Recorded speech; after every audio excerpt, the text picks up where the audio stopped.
ეგრეთ წოდებულ საპრეზიდენტო არჩევნებთან დაკავშირებით ოკუპირებული ცხინვალის დე-ფაქტო ხელისუფლებამ ეგრეთ წოდებული საზღვარი 3 დღით ჩაკეტა.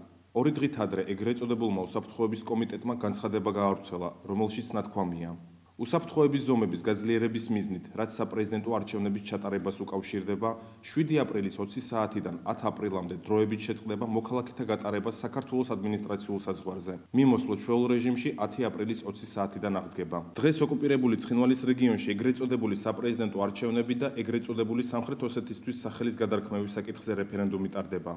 არჩევნებსა და რეფერენდუმს უკანონოდ მიიჩნევენ როგორც საქართველოში, ისე საერთაშორისო ორგანიზაციებში. ეგრეთ წოდებული პლებისციტის ჩატარება, რა თქმა უნდა, ეწინააღმდეგება საერთაშორისო სამართლის ძირითად პრინციპებს, კერძოდ ძირითად პრინციპს სახელმწიფოს ტერიტორიულობის შესახებ, ძირითად პრინციპს ქვეყნის საზღვრების ურღვევების შესახებ. გამომდინარე აქედან, ეგრეთ წოდებული პლებისციტის ჩატარება არ შეცვლის არც დე იურე და არც დე-ფაქტო ვითარებას ყოფილი სამხრეთ ოსეთის ავტონომიური ოლქის ტერიტორიაზე. კერძოდ იურიდიულად დე იურე აღნიშნული ტერიტორია ბუნებრივად კვლავ დარჩება საქართველოს შემადგენლობაში. რუსეთს სჭირდება ეგრეთ წოდებული პლებისციტის ჩატარება, ასე ვთქვათ, ქართული საზოგადოების და საერთაშორისო დემოკრატიული საზოგადოების დაშანტაჟებლად და ასევე, ასე ვთქვათ, პოლიტიკური ვაჭრობის საწარმოებლად, რომ ესე იგი, თუ ვთქვათ, საქართველოს საგარეო პოლიტიკური ვექტორი შეიცვლება დასავლეთიდან ჩრდილოეთის მიმართულებით, ამ შემთხვევაში